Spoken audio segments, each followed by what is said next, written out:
How y'all doing today? I'm coming to you from my dialysis center.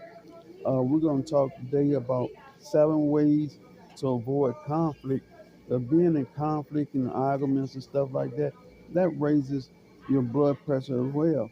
So, number one, make sure you speak clearly because you don't want something you say to be misunderstood, as well as don't assume what they are saying when they talking by saying stuff like, well, what you saying is this or that. No, that's not what they saying. Try to understand what they say.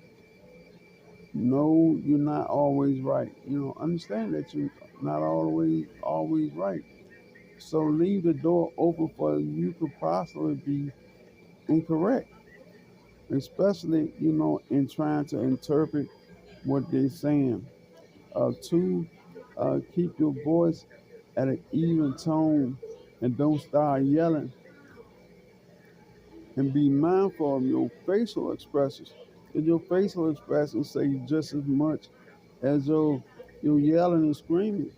Uh, Number three, no need for aggression, especially becoming threatening. I'm gonna do this to you. I'm gonna do that to you, and keep in mind what I call the 3 C's: communicate, collaborate, and compromise. It doesn't make you soft to avoid confrontation. And number four, uh, instead of trying to prove them wrong, come up with a solution. Spend more time coming up with a solution than argue about what is happening. Number five, come to a compromise or an agreement and just bring the subject to a close. Don't want to, make it all long and lengthy and, draw it out, draw the situation out.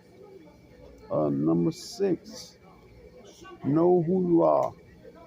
You don't have to punch nobody in the mouth without, well, I mean, would you win a prize because you trying to prove yourself right?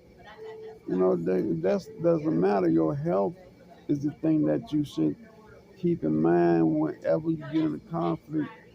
So, you want to bring that argument to a close as soon as you want and as soon as you can. You know, uh, avoiding conflict will, keep you calm. It keeps your pressure down. You Before anything even start, we have to ask ourselves, is this conversation even worth my time? Like you said, you get nothing from it to prove yourself right. You know, Allow the person also to talk without you talking. You talking and they talking. And more you do that, the more heated the conversation gets. Um, so also you have to allow the person to, share their feelings or whatever. Don't correct them and all that. Again, that's dragging out the conversation, which in turn leads you to higher blood pressure the longer that it goes. You know, don't lose, language. Don't use, you know, cussing and all of that to try to get your point across. Because cussing and all that looks disrespectful to the person. So now they getting even more mad, which making you even madder. Is nothing comes good from that. Uh, Number seven, the last one, number seven, when you feel the conversation is getting heated, agree to disagree.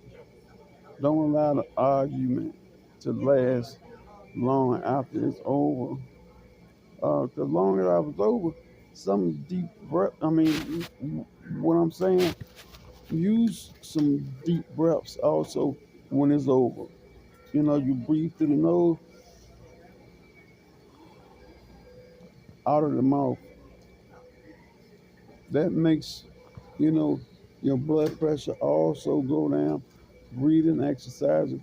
So God forbid that you get in an argument, but just in case you do, you know, make sure that it's short for a short amount of time. Breathe afterwards and try to wrap it up as quick as you can. Number seven. Oh no, we did number seven. Like I said, agree to disagree. Don't allow the argument to keep going. That's the biggest thing when dealing with your pressure. That you allow the argument to go on for a while. You know, come to some kind of resolution with them. Focus on that so we can end it. So the blood pressure don't be a problem. And like I said, breathing exercise is very important. But we're gonna get on that on another video, and Kim will show you exactly how to go about doing your breathing.